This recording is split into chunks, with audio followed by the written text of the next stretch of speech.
সারা ভয়ে থরথর করে কাঁপতে লাগলো। রাফসান অদ্ভুতভাবে বিকৃত হাসি হাসছে।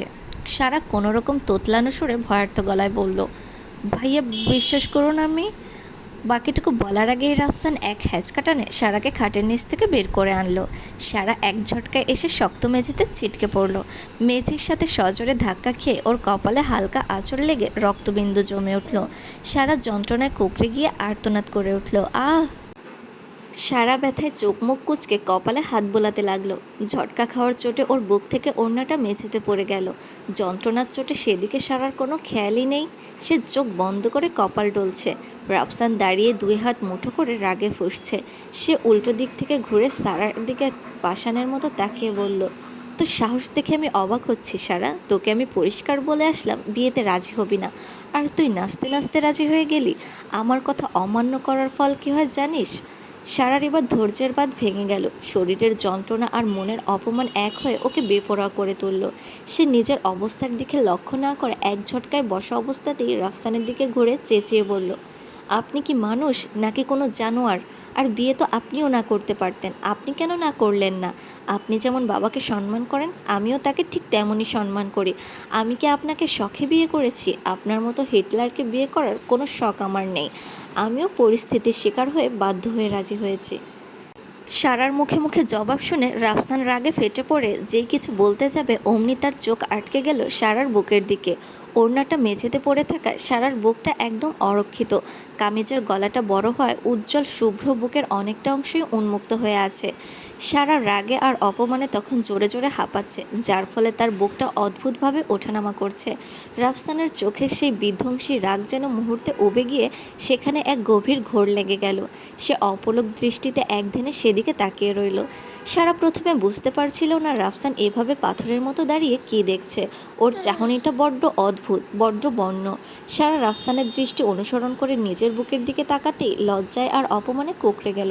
মুহূর্তের মধ্যে এক ঝটকায় উল্টো ঘুরে বুকে দুই হাত দিয়ে বুক চেপে ধরল। ঘেন্নায় মুখ কুঁচকে বলে উঠল, অসভ্য নির্লজ্জ পুরুষ, একটা লুচ্চা! কিন্তু অবাক কাণ্ড, রাফসানের কোনো সাড়া শব্দ নেই। কোনো পাল্টা গালি বা গর্জন শোনা গেল না। সারা কিছুক্ষণ এই গুমোট নীরবতা দেখে সাবধানে পাশ থেকে ওড়নাটা টেনে নিয়ে বুকে জড়িয়ে নিল। তারপর নিজেকে ঠিকঠাক করে নিয়ে যেই সামনে ঘুরে রাফসানকে আবারও দু কথা শোনাতে যাবে অমনি দেখল সামনে রাফসান নেই। সারা বড় বড় চোখ করে চারিদিকে তাকালো। রাফসান কোথাও নেই। মানুষটা এভাবে হুট করে উধাও হয়ে গেল কোথায়? ঠিক সেই সময়ে বন্ধ ওয়াশরুমের ভেতর থেকে শাওয়ার ছাড়ার শব্দ এলো। ঝরঝর করে পানি পড়ার আওয়াজ শুনে সারা বুঝতে পারল রাফসান ওয়াশরুমে ঢুকেছে। সারা মেঝে থেকে উঠে রুমের মাঝখানে পাথরের মূর্তির মতো স্থির হয়ে দাঁড়িয়ে রইল। ভয় আর উত্তেজনা এখন ওর বুকটা অনিয়মভাবে ওঠানামা করছে। ঠিক তখনই ওয়াশরুমের দরজা খুলে রাফসান বেরিয়ে এলো। সারা অনিচ্ছা সত্ত্বেও চোখ তুলে তাকালো এবং মুহূর্তের মধ্যে পলক আটকে গেল। রাফসান কেবল একটা তোয়ালে কোমরে পেঁচিয়ে বেরিয়েছে। সে কোনো দিকে না তাকিয়ে সরাসরি আয়নার সামনে গিয়ে দাঁড়ালো এবং অন্য একটা ছোট তোয়ালে দিয়ে নিজের ভেজা চুলগুলো মুছতে লাগলো। ওর সুঠাম দেহ থেকে টপ টপ করে পানি গড়িয়ে পিঠে আর বুকে শিরার মতো বেয়ে নামছে। কপালে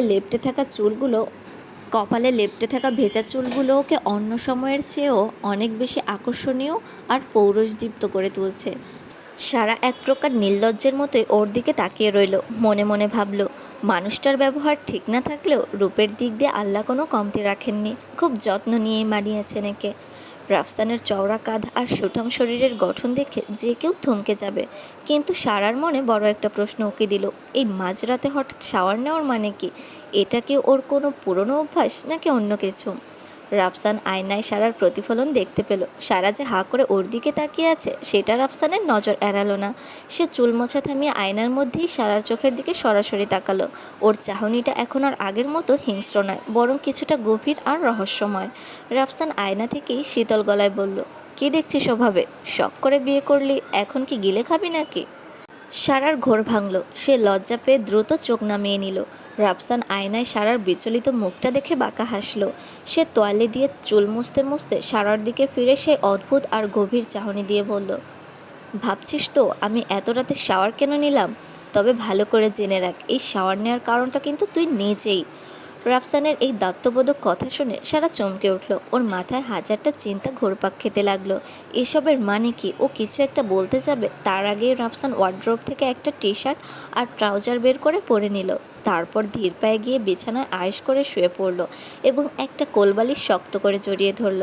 সারার দিকে না তাকিয়ে সে বেশ কর্কশ গলায় বলল, listen carefully Sara, I will not share my bed with you.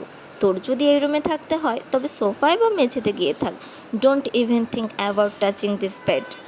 বলেই রাফসান উল্টো দিকে ঘুরে কোলবালিশ দুটিকে ঢাল বানিয়ে চোখ বন্ধ করে ফেলল। সারার পিত্তি জ্বলে গেল রাফসানের এমন অহংকারী কথা শুনে। সে রাগে গজগজ করতে করতে বিছানা থেকে একটা বাড়তি বালিশ টেনে নিল। বালিশটা বগল দাবা করে সোফার দিকে যেতে যেতে বিড়বিড় করে বলল, শালা, ঠেকা লাগছে তোর পাশে ঘুমাতে। তোর পাশে ঘুমানোর থেকে কুত্তার সাথে ঘুমানো অনেক ভালো। নিজেকে মনে করে কি রাজপুত্তর নাকি? সারা সোফায় গুটিসুটি মেরে শুয়ে পড়ল, কিন্তু শক্ত সোফায় ওর কিছুতেই ঘুম আসছিল না। সারা জীবন নরম বিছানায় ঘুমিয়ে অভ্যাস, এখন কি এইটুকু এক চিলতে সোফায় ঘুম আসা সম্ভব? সারা অনেকক্ষণ এপাশ ওপাশ করলো, কাচুমাচু করলো, কিন্তু ঘুমের কোনো নামগন্ধ নেই। শেষে বিরক্ত হয়ে আর শরীরের ব্যথায় অতিষ্ঠ হয়ে সারা বালিশটা শক্ত করে বুকের মাঝে আঁকড়ে ধরল। সে টিপ টিপ পায়ে বিড়ালের মতো নিঃশব্দে বেডের কাছে এগিয়ে এলো। ততক্ষণে রাফসান ঘুমের রাজ্যে তলিয়ে গেছে। ওর গভীর আর ছন্দময় নিঃশ্বাসের শব্দ শোনা যাচ্ছে। সারা অতি সাবধানে বালিশটা বিছানার একদম শেষ মাথায় রাখলো। তারপর শরীরটাকে যতটা সম্ভব ছোট করে ধীরে ধীরে শুয়ে পড়ল। মনে মনে শক্ত প্রতিজ্ঞা করলো, রাফসান ওঠার ঠিক আগেই সে আবার গিয়ে সোফায় শুয়ে পড়বে। এই ভেবে সারা চোখ বন্ধ করে কয়েকটা দোয়া সূরা পড়ে গালে হাত দিয়ে গুটিসুটি মেরে শুয়ে পড়ল। কিন্তু গভীর রাতে নিয়তি যেন অন্য এক খেলা শুরু করলো। ঘুমের ঘরে মানুষ তো আর নিজের নিয়ন্ত্রণে থাকে না। সারা ঘুমের ঘরে ডলতে ডলতে কখন যে বিছানার মাঝখানে চলে এলো ও নিজেও টের পেল না। ওদিকে রাফসানও ঘুমের ঘরে অনেক আগেই বিছানার মাঝ বরাবর চলে এসেছিল। অচেতন মনে সারা নিজের কোলবালিশ খুঁজতে লাগলো। একসময় পাশে শক্ত কিছু একটা অনুভব করতেই সে সেটাকে নিজের কোলবালিশ ভেবে নিল। সারা আলতো করে রাফসানের গায়ের ওপর পা তুলে দিয়ে দুই হাত দিয়ে ওকে আষ্টে পৃষ্ঠে জড়িয়ে ধরল। ওদিকে রাফসানও অবচেতন মনে সারাকে নরম কোনো বালিশ ভেবে নিজের বলিষ্ঠ বুকের সাথে পিষে পরম মমতায় জড়িয়ে ধরল। দুজনের নিঃশ্বাস এখন একদম কাছাকাছি। যে রাফসান সারাকে দু চোখে সহ্য করতে পারে না, সেই রাফসানই এখন সারাকে তার বুকের পাঁজরে শক্ত করে আটকে রেখেছে। আর সারাও সেই হিটলারের বুকেই খুঁজে পেয়েছে এক অদ্ভুত প্রশান্তি। সকালবেলা সারার আড়মোড়া ভেঙে ঘুমটা ভাঙল। সে কোলবালিশ ভেবে রাফসানের বুকের ওপর থেকে মাথাটা সরালো এবং দুই পাশে হাত ছড়িয়ে বড় একটা হাই তুলল। সারার এই নড়াচড়ায় রাফসানের ঘুমটা পাতলা হয়ে গেল। রাফসান আধো বোঝা চোখে পাশ ফিরতেই দেখল তার একদম নাকের ডগায় সারা। রাফসান চোখ কুঁচলে কিছু একটা বলতে যাবে, ঠিক তখনই সারার নজর পড়ল রাফসানের ওপর। নিজের ঠিক পাশেই জমের মতো রাফসানকে দেখে সারার আত্মা শুকিয়ে গেল। আহ! সারা বেকাটা এক চিৎকার দিয়ে দুই হাতে রাফসানকে সজোরে ধাক্কা মারল। ঘুমের ঘরে থাকা রাফসান তাল সামলাতে পারল না। সে একদম বিছানা থেকে ছিটকে গিয়ে ধপাস করে শক্ত মেঝেতে পড়ল। আউচ! ব্যথায় রাফসানের মুখটা কুঁচকে গেল। ওদিকে সারা বিছানায় বসে বুকে হাত দিয়ে হাঁফড়ের মতো হাঁপাচ্ছে। মেঝে থেকে রাফসান উঠে দাঁড়ালো। তার চোখ দিয়ে যেন আগুন ঝরছে। সে রাগে ফুঁসতে ফুঁসতে এক লাফে বিছানায় এসে সারার দুই গাল শক্ত করে চেপে ধরল। রাফসানের আঙুলের চাপে সারার ঠোঁট দুটো ফুলে উঠল। রাফসান দাঁতে দাঁত চেপে গর্জে উঠে বলল, how dare you to push me. তোর সাহস কী করে হয় আমাকে ধাক্কা দেওয়ার? আর তোকে আমি সোফায় শুতে বলেছিলাম, তুই কোন সাহসে আমার পারমিশন ছাড়া বিছানায় এসেছিস? How did you come to my bed? রাফসানের গলার রগগুলো রাগে ফুলে উঠছে। সারা ব্যথায় ছটফট করতে করতে রাফসানের কবজি ধরার চেষ্টা করলো। সারা কোনো মতে কাঁপতে কাঁপতে তোতলানো স্বরে বলল, ভাইয়া, আমি আসলে সোফায় বা মেঝেতে ঘুমানোর অভ্যাস নেই আমার, আর তার জন্যই ভুল করে বিছানায় চলে এসেছি। রাফসান রাগে একদম হিতাহিত জ্ঞান হারিয়ে দাঁতে দাঁত চেপে বলল, বিয়ে যখন করেছিস তখন তোকে সোফায় আর মেঝেতেই ঘুমানোর অভ্যাস করতে হবে। Get this into your head. Next time যদি আবার এরকম ভুল হয় তবে সারা আমার থেকে খারাপ কেউ হবে না। I will make your life hell. বলেই রাফসান এক ঝটকায় সারার গাল ছেড়ে দিল। সে রাগে ফুঁসতে ফুঁসতে ধপধপ পা ফেলে ওয়াশরুমে ঢুকে সজোরে দরজাটা আটকে দিল। সারা দুই গালে হাত দিয়ে বিছানায় বসে হাঁপাতে লাগলো। ওর নরম গাল দুটো এখন লাল হয়ে আছে আর আগুনের মতো জ্বালাপোড়া করছে। সে রাগে আর অভিমানে মনে মনে বলতে লাগলো, মানুষটার মনে কি দয়া মায়া বলতে কিচ্ছু নেই? যখন তখন গায়ে হাত তোলে, গাল চেপে ধরে। কেন? তার গায়ে হাত তোলার জন্য কি আমার শরীরটা সস্তা কোনো খেলনা? জানোয়ার একটা! রাফসান রেডি হয়ে ব্যাগ কাঁধে নিয়ে শার্টের হাতা ফোল্ড করতে করতে গটগট করে সিঁড়ি দিয়ে নামলো। তার চোখে মুখে সকালের সেই বিরক্তির রেশ তখনও দপদপ করছে। তার পিছন পিছন সারাও স্কুল ড্রেস পরে গুটি গুটি পায়ে অত্যন্ত সাবধানে বের হলো। রায়ান চৌধুরী রেডি হয়ে ড্রয়িং রুমে তাদের দুজনের জন্যই অপেক্ষা করছিল।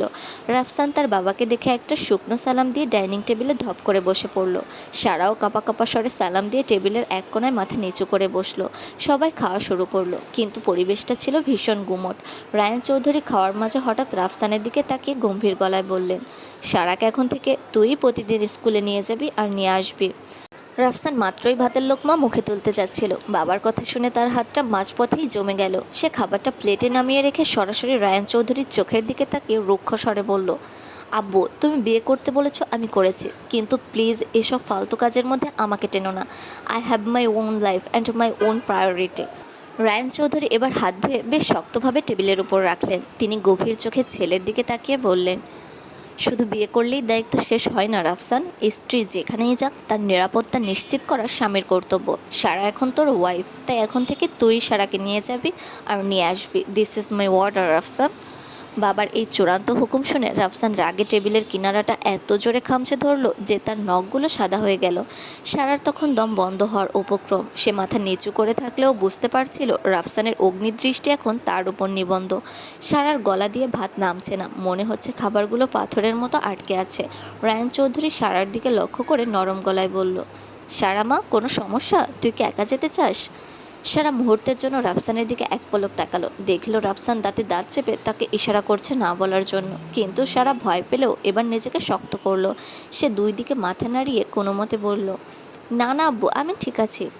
রাফসান না খেয়ে রাগে হনহন করে বাড়ি থেকে বেরিয়ে গেল। তার হাঁটার ভঙ্গিতেই ফুটে উঠল ভেতরের আগ্নেয়গিরি। কিছুক্ষণের মধ্যেই বাড়ির সামনে থেকে বাইকের হর্ন বাঘের গর্জনের মতো ভেসে আসতে লাগলো। ওই হর্নের তীক্ষ্ণ আওয়াজ যে সারাকে উদ্দেশ্য করে দেওয়া, সেটা সারার বুঝতে বাকি রইল না। সারা কোনো মতে ভয়ে ভয়ে কয়েক লোকমা খেয়ে উঠে দাঁড়ালো। রায়ান চৌধুরী নিজেই সারাকে সাথে করে বাইরের গেট পর্যন্ত নিয়ে গেলেন। বাইরে আসতেই দেখা গেল রাফসান বাইকে বসে স্টিয়ারিংয়ের হ্যান্ডেলটা এমনভাবে চেপে ধরে আছে যেন সেটাকে দুমড়ে মুচড়ে ফেলবে। সে ঘন ঘন বড় বড় শ্বাস নিচ্ছে, রাগে ওর ঘাড়ের রগগুলো ফুলে যাচ্ছে। রায়ান চৌধুরী পরম মমতায় সারার মাথায় হাত বুলিয়ে দিয়ে বললেন, যা গিয়ে বস। সারা রায়ান চৌধুরীকে শেষবার সালাম দিয়ে ধীরে ধীরে এগিয়ে গেল। সে অত্যন্ত সাবধানে কাঁপা কাঁপা হাতে রাফসানের বাইকের পেছনে বসলো। রাফসান বাইক স্টার্ট দিয়ে শীতল অথচ গম্ভীর গলায় হুঙ্কার দিয়ে বলল, হোল্ড মি টাইট। আমি এখন একদমই নিয়ন্ত্রণে নেই, বাইক অনেক জোরে চালাতে পারি।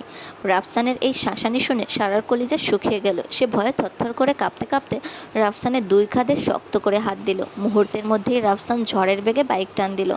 চোখের পলকে ধুলো উড়িয়ে তারা বাড়ির মেইন গেট দিয়ে উধাও হয়ে গেল। রায়ান চৌধুরী এক দৃষ্টিতে বাইকের চলে যাওয়ার রাস্তার দিকে তাকিয়ে রইলেন। পকেট থেকে রুমাল বের করে চশমাটা একবার মুছে ঠিক করে চোখে দিয়ে তিনি দীর্ঘশ্বাস ফেলে স্বগত কণ্ঠে বললেন, আমি জানি রাফসান, তুই পদে পদে আমার উপর রেগে যাচ্ছিস, আমাকে হয়তো ভুল বুঝছিস, কিন্তু সময় হলে তুই ঠিকই বুঝবি সারা আসলে তোর জীবনের জন্য কতটা মূল্যবান জিনিস।